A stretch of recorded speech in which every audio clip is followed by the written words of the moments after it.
Hello and welcome to End of Life University Seminar Series. This is your host, Dr. Karen Wyatt, and I'm so glad you've decided to join us today for this interview. I'm very excited today because we'll be talking about the Conversation Project, and I've been wanting to do a presentation on the Conversation Project for quite a long time, so I'm very happy today's guest is joining us to answer all my questions and give us some insight into the Conversation Project. Today I'm happy to welcome Dr. Jessica McCannon. She is a board-certified physician in internal medicine and is in her final year of Harvard's Clinical and Research Fellowship in Pulmonary and Critical Care Medicine. After completing her internal medicine residency training at Massachusetts General Hospital, she began providing care to adults at the Mass General Hospital Down Syndrome program. She received her BA from Cornell University, and she is an advisor to the Conversation Project. Dr. McCannon, Jess, thank you so much for joining me today. It's a pleasure to be here. Thank you, Karen. Well, I thought maybe we should start, if you wouldn't mind, just talking to our listeners about what the Conversation Project is in case there are people out there who haven't heard of it before. I'm happy to.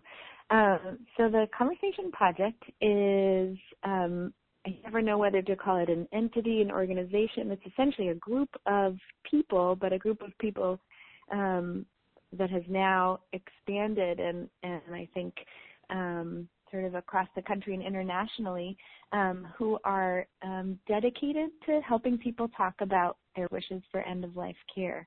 I think, we consider ourselves a very story-based organization. So I think hearing about how it started sort of says a lot about it.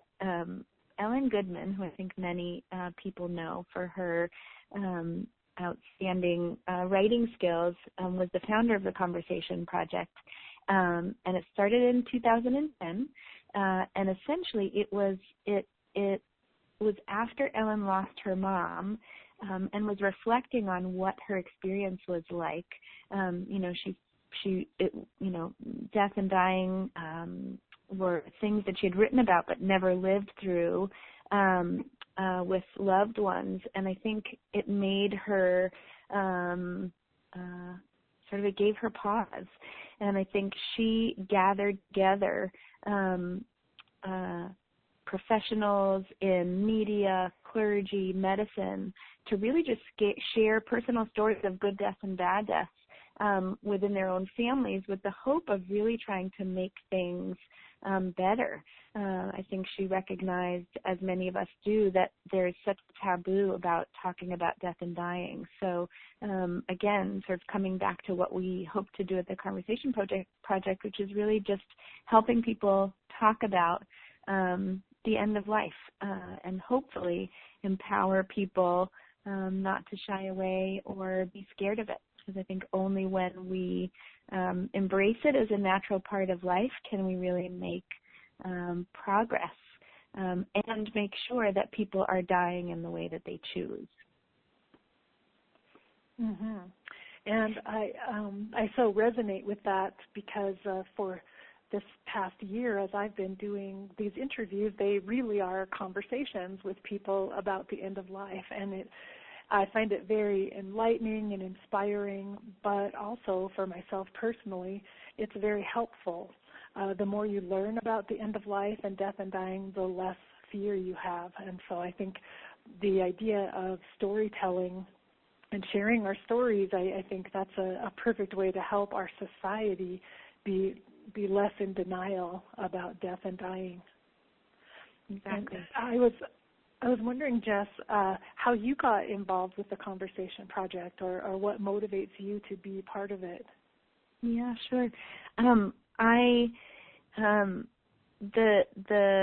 simple story. There's always a longer, more complicated story, but the simpler story is that as a pulmonary critical care doctor, and I've been in practice now for 2 years. Actually, I realized that the bio that they shared with me is a few years old. So I've been in practice in ICUs for a few years on the heels of 4 years of training. And what I observed, in those years, essentially, was that families who had faced the mortality of themselves and their loved ones and had had frank conversations about it were so much more equipped and at peace and able to make sort of loving, thoughtful decisions on behalf of their family members than those who had not had the conversation. So it really, taught me that, while, and I think it's the case with most things, I think change, we can all as healthcare providers do what's in our power to help people have the conversation, but I think oftentimes the most important change needs to happen sort of upstream and from the outside. And I saw, my involvement in the Conversation Project sort of helping on that front in really helping people to have these conversations at home and, as Ellen Goodman says, around the kitchen table well in advance of having the conversation, around an ICU bed or in a hospital conference room. I think it was a case of, being at the right place at the right time, to join them and to help create the starter kit. But that's, that was my there were really powerful clinical moments that make me committed to trying to sort of make this change from the outside in. And you mentioned the starter kit, it's the Conversation Starter Kit, and it's such a powerful tool. Would you just talk a little bit more about that starter kit and what it consists of? Sure. And you can, people can tune into the, or I'm sure we can give people the link to the website because you can download it from our website. It's free. You can print it, share it in many different ways. But it's really meant to be a very practical, engaging tool to help people take on this work in their personal lives. It is divided into 4 steps, which are get ready, get set, go, and keep going. And maybe I'll just sort of outline each component briefly. But, get ready is just a way of, helping people to dip their toes in, to acknowledge their fear and the very many reasons, to avoid having the conversation. But it shares some really interesting statistics from a lot of large population surveys about, how so many people feel that it's important but aren't talking about it. Again, hopefully making people feel like they're not alone, but it's important to do. There are tips about how, even just thinking about it is an important first step. There's a beautiful example of a letter that has been written to a family by a contributor to the Conversation Project. That was her way of starting out, is by writing her children a letter. So a lot of different ways to get into it. Then the get set step is really a series of self-reflective exercises to help people, think about what's important to them, to think about the kind of information that they want to have shared, how they want the information shared, how involved they want loved ones to be. And they're questions that, could be reflected upon individually, or it may be something that you share with and sort of work through with a family member. It's really kind of focusing inward. The third step, go, is really about, thinking about having that first conversation. And the one thing I will say that we try to emphasize every time that we share this information is that it's never a one-time conversation. It often, happens over many conversations, and often what comes up in a conversation may change and evolve over time. So I think it's important, even though we are the Conversation Project, to emphasize that it should be the Conversations Project. But this step really just, from thinking about when, Is it at the next holiday? At the next Sunday dinner, before a child goes to college? Just thinking about when this might happen is important. And then it walks people through really some ice-breaking questions. There are lists of things that and important questions to consider incorporating into your collection of conversations, ranging from places that care may be received and what what opinions may be about that. There's a very little bit about the kinds of medical treatment, but it's really meant to be focused on life and what's important to the individual considering this. And then Keep Going is really a section with some links about filling out advanced care planning documents. I think the starter kit is not meant to be sort of a legally binding document like an advanced care plan, but, we do believe that having a conversation is the first part, and then the next most important part is writing it down and continuing to have the conversation. So there's just some tips and guidance about that, and again, as I said, some links to more information. And so the starter kit, I've worked through it a couple of times, and it really is well designed because it kind of helps you go deeper and deeper into the subject in a way, and it helps prepare you for how you will address others when first you address the subject with yourself, and then it prepares you for the actual conversation you'll have with a loved one and really gets you ready, and even has suggested statements you can make to lead you into that conversation. And I think it's so important because sometimes the biggest obstacle to having the conversation is simply that we aren't sure how to start it. Like, what do I say? What do I say? How do I get this going? And it's really simple, but so helpful and so pertinent for what is needed. No, and I'm glad that's how you've experienced. That was really, really the intent. And what we invite people to do as well, both on the website and in the starter kit, is really to think about, again, coming back to the story, sharing their stories on our website. There's sort of a story bank there. And it's used again as another way for people to reflect on the process, not just with the starter kit at all, really just about, how they work through things in their own families or the experiences that they've had.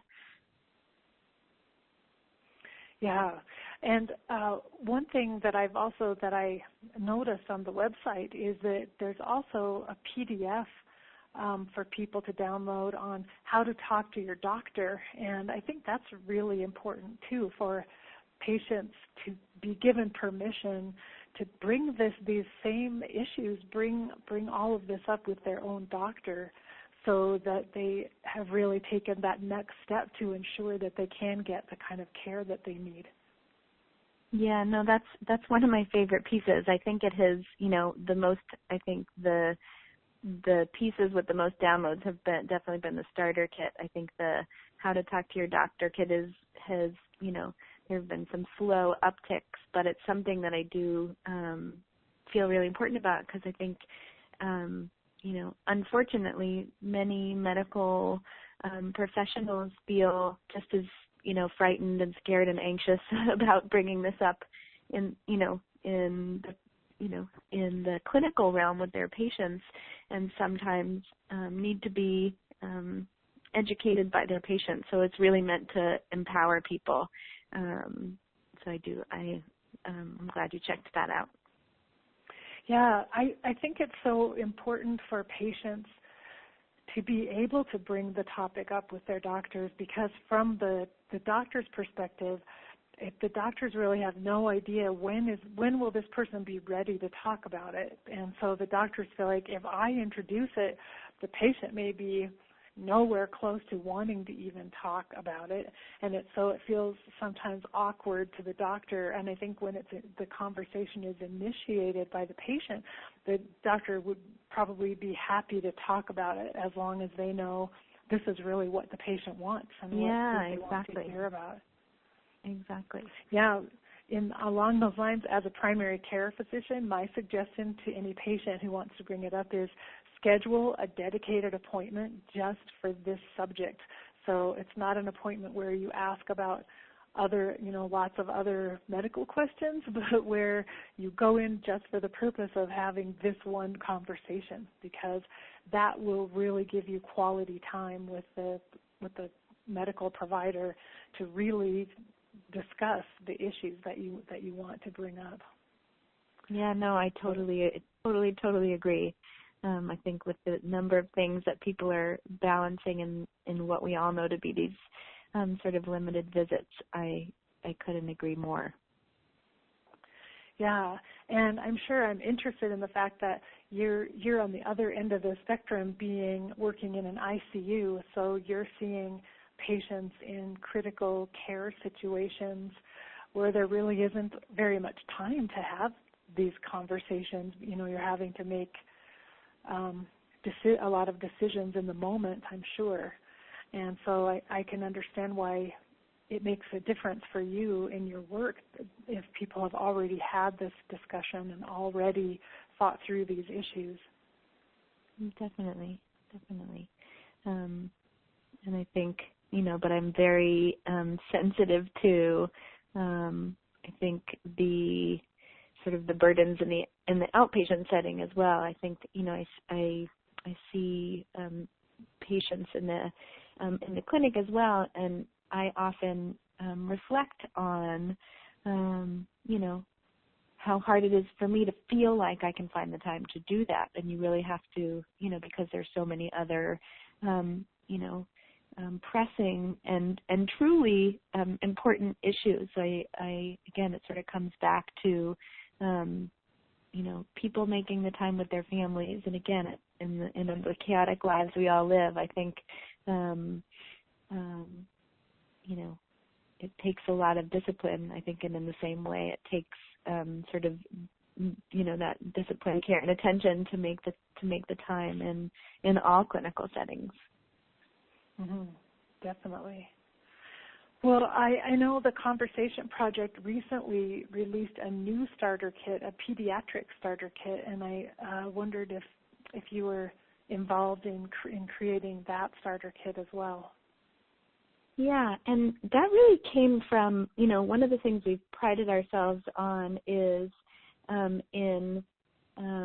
prided ourselves on, but, wanted is that the starter kit be sort of an organic, ever-changing document. We, always ask for feedback and have gotten wonderful feedback from users of the starter kit, and have made tweaks here and there already, and there will be more to come. But one of the things we kept hearing along the way is, what about something for families with children who are seriously ill? So it took us a while to gather the right group of people together, which we did, sort of a wonderful multidisciplinary mix of healthcare providers, many of whom, had lost children to illness, and parents, to really just brainstorm about what kind of resource might be helpful for people. So it was a sort of a slow process, and I think even more. I think it's even more story-based than the Conversation Starter Kit in terms of the content. Sort of laced throughout are a lot of really beautiful statements, paragraphs, stories from people about their experiences. But again, much like the starter kit, it's meant to be, to normalize the process and to help people not be afraid to face it. And I think, as a parent, I can understand this now so much more. I mean, it's one thing, to sort of face face things with my patients, and for,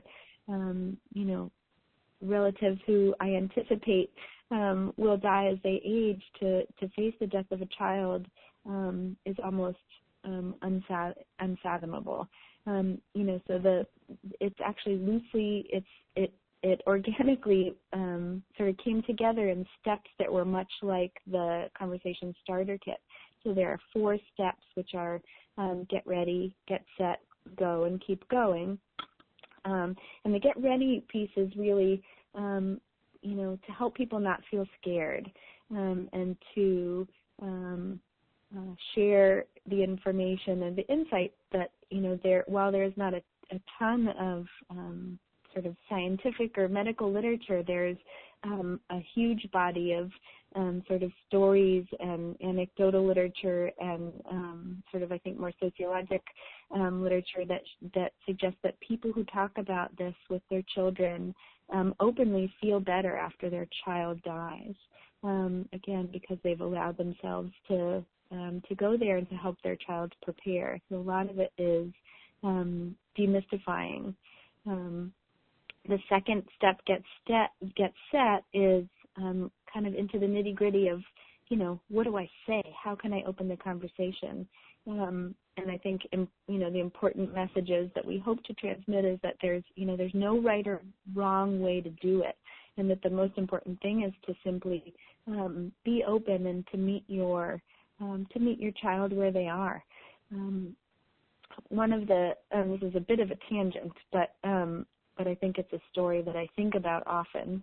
I'll see if I can tell it without crying, because it usually moves me to tears. But I was at a conference, and there was a storyteller speaking of work that she had done in Africa with children who had had HIV, and she was telling the story of a little girl who was being cared for in an orphanage, and one morning she came downstairs, and she was very ill. She came downstairs with her suitcase packed, and said, this is the abbreviated version, which I'm telling so that I don't cry, came down with her suitcase packed and said, my mom is coming to get me. She's ready for me.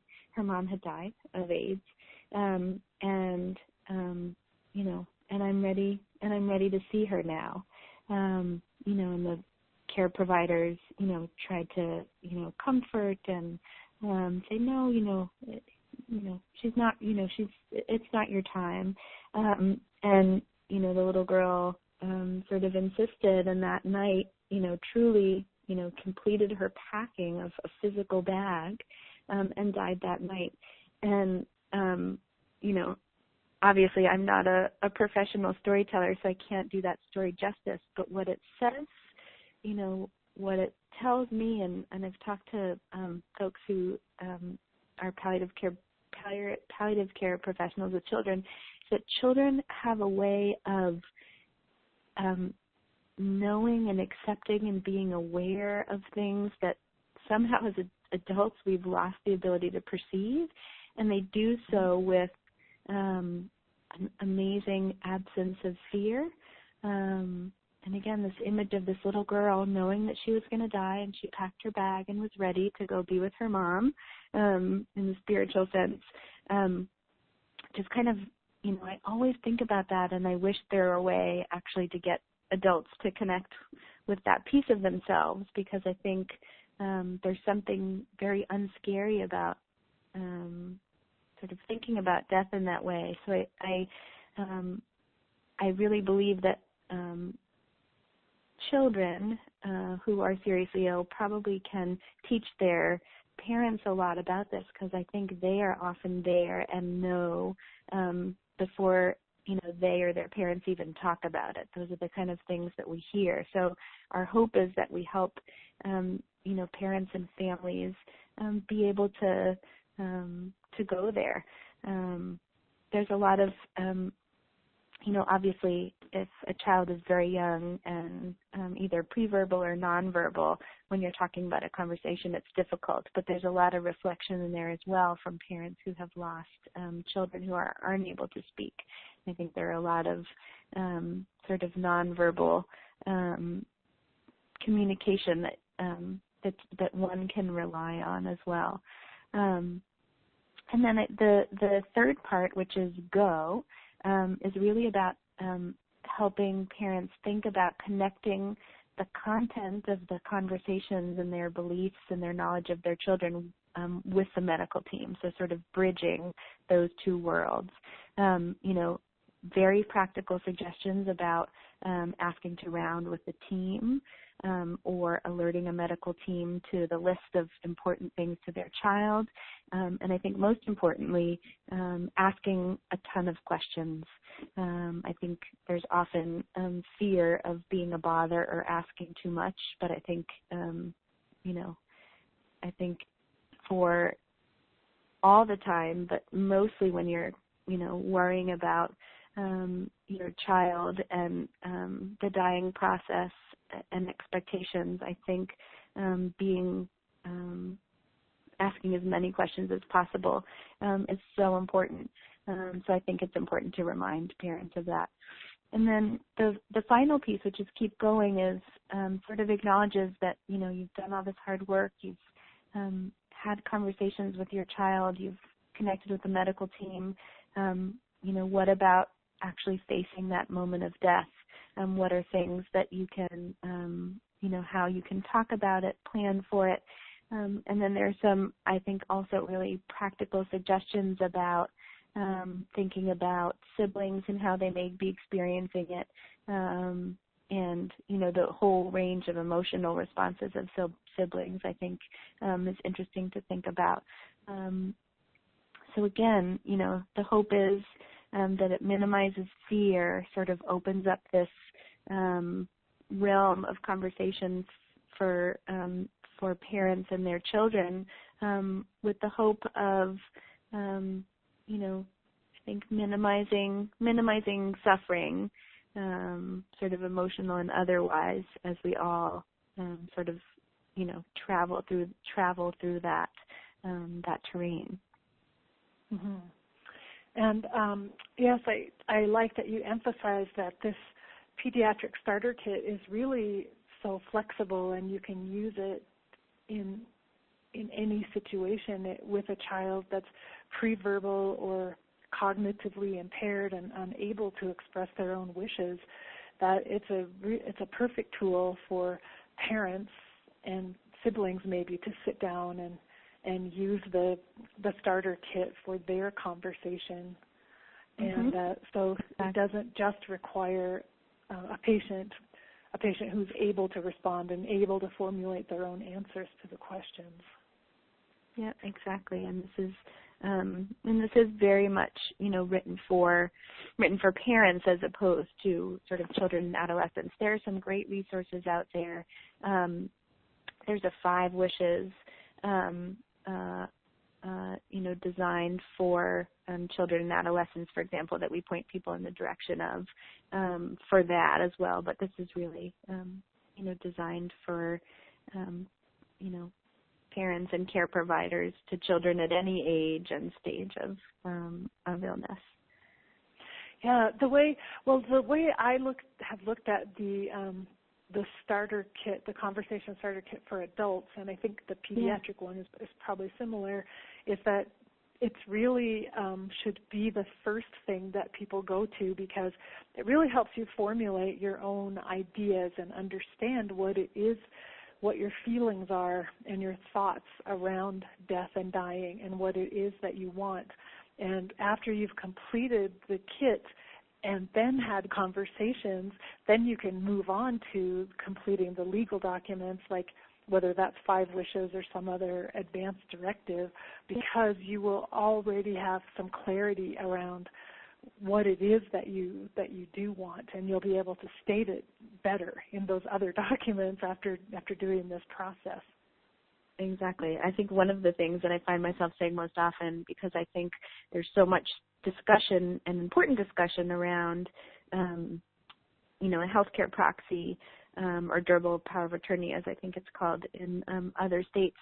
My dream is that would be a checkbox on the healthcare proxy form that says, I have had a conversation with the person, named above who has signed this document, because I think there are plenty of people who have identified healthcare proxies, but, that document without sort of a really thoughtful conversation is,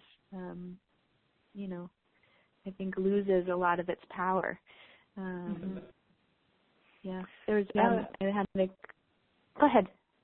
I was just going to say, I was the healthcare proxy for my mom when she died last year, and had we not had a number of different conversations about what she wanted, I think it would have been very difficult to make decisions and to really be sure about what to do. But because it was so clear in my mind what she wanted, I was able to make decisions on her behalf that reflected what she wanted without engaging my own emotions about it, without thinking about, well, this is what I would want or how I would like it to be. Exactly.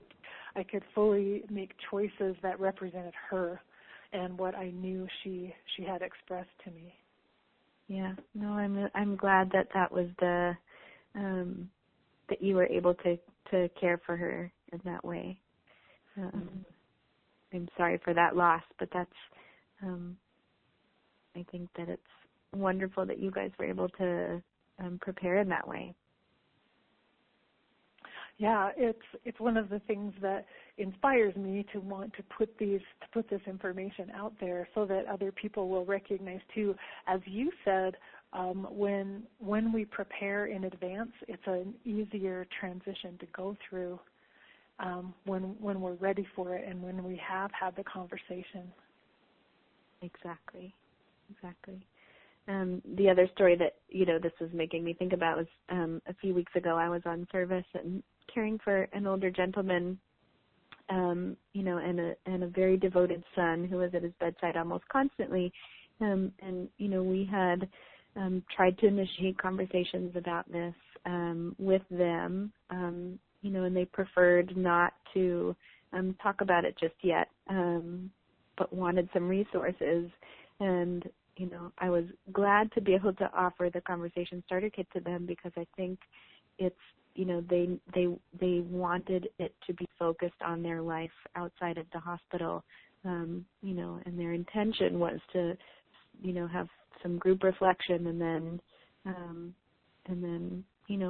and be better prepared. So that's interesting to me that you as a physician recommend the starter kit to patients and their families. I'm just curious if you hear that from our colleagues. Do you feel other physicians are making that recommendation, or do we have a way to go there? So, I think, we've presented, whereas I think the bulk of our outreach has been sort of to outside the medical community. I think we've also, presented to medical communities as well and offered this as a resource that can be offered to patients. I don't know, I think it's gaining traction. I think it's, there's often a link to us, from a number of different organizations, but I feel like, I do think it's a helpful resource to share, because I think it very much is respectful of, the stage of where someone is in engaging with this. And I think because it's very person or patient-centered, I think it feels sort of warm and encouraging. And I think, again, I think if you stick with sort of starting with that person and knowing what's important to them, what I teach, residents and medical students and fellows, is, your job is to sort of understand who this person is outside the hospital and what's important to them, what they live for, and if you know that, if you have that information, then the medical decision-making piece actually becomes quite easy. But so I think this kind of reflection, which is hard for a lot of people, I think is helpful. It's much different than, handing someone a form with a checklist to think about. I think it's much more intuitive. So I hope that down the road, providers do find it to be a helpful resource. I was going to say I would, at least in my specialty in primary care, I would think every primary care doctor would like to have a few copies of the starter kit available in the office, because encounters will come up when it's the conversation that needs to be held one way or another, and to be able to hand it to the patient and say, this is something you can take home, work it through, talk with your family, and come back, and then we'll talk about it together. I think it's a tremendous asset that maybe it's possibly underutilized right now, but I could see a place for it, especially Medicare now is requiring at least that primary care doctors ask about advanced directives. Yeah, no, exactly. I think that's I recently heard that the section head, I think for the American Academy of Pediatric section head on palliative care, sort of blasted his listserv about the pediatric starter kit. So I think hopefully there'll be, I think this is a resource that can be sort of more easily accessible and provided to patients and families. Yeah, definitely. And I can say, as a physician, I really think this is the first step, and I mentioned that for individuals, but in medicine too, I think the focus of the Conversation Project being more on the quality of life that's where we really do need to start, as you were saying, and as you were saying, you teach the residents and medical students you work with. Start with that bigger picture of the quality of life and what we want life as a whole to consist of, instead of focusing first on the details of the advanced directive, like do you want CPR or not, or do you want to be intubated or not. But as you said, those details will fall in place later once we establish the bigger picture first of what does life mean to each individual. Exactly. Yeah, so some of our debates about the nitty-gritty of advanced directives may not even be, those might be moot points that are not really, don't deserve that much attention and time if we keep our focus on the bigger issue. No, I think it's very easy, to become distracted or bound by sort of the black and white choices. I sincerely believe, not that there aren't sort of complicated pieces, but I think, again, if you start with, the person, and it's shocking to me, I think, how easy it can sometimes be to lose yourself in the in the medical details. You really do, as you said, have to sort of take a step back all the time. Mm-hmm. Well, Jess, I really appreciate that the time that you've devoted as a volunteer to be an advisor to the Conversation Project, and that you've played a hand in creating these tools that are now available to everyone. And I want to thank you for, even in the midst of a busy medical practice, for giving your time to the cause. No, I think it is such an important topic, and I'm happy to do anything to help. Yeah, well, it's really important for those of us who care about this to be able to step up as you are doing and offer our expertise and just our presence to help promote these issues.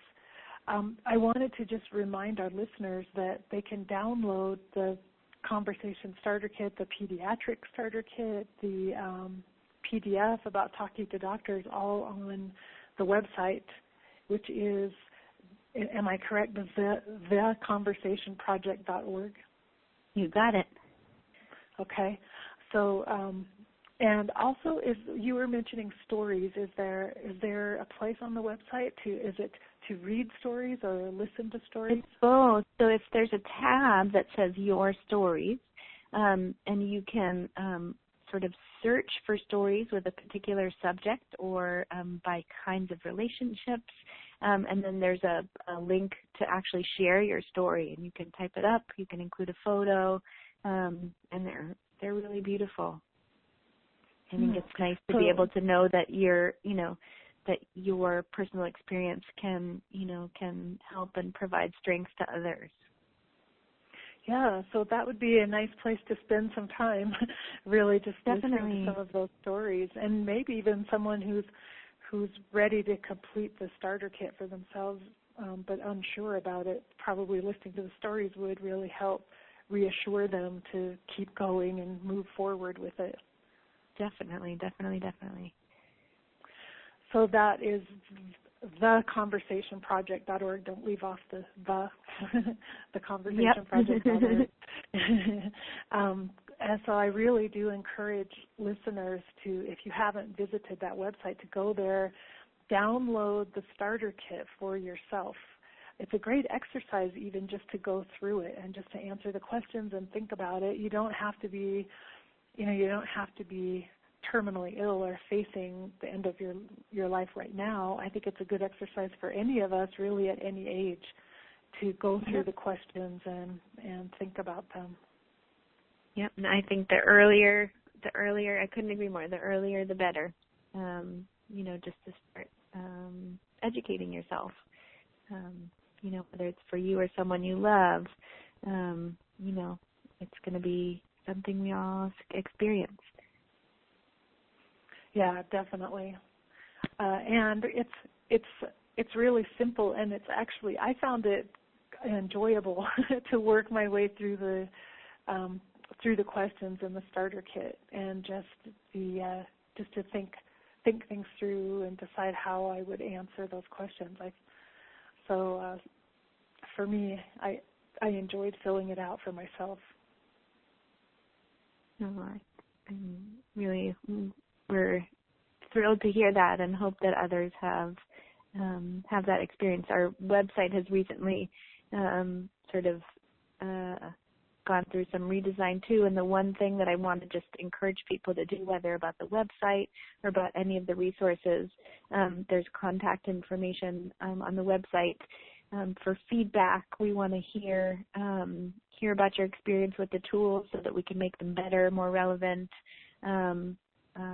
So we are open to all feedback, good or bad. We want to hear it. Oh, that's great to know. And as you said, it's constantly evolving over time, which is perfect, exactly how it should be.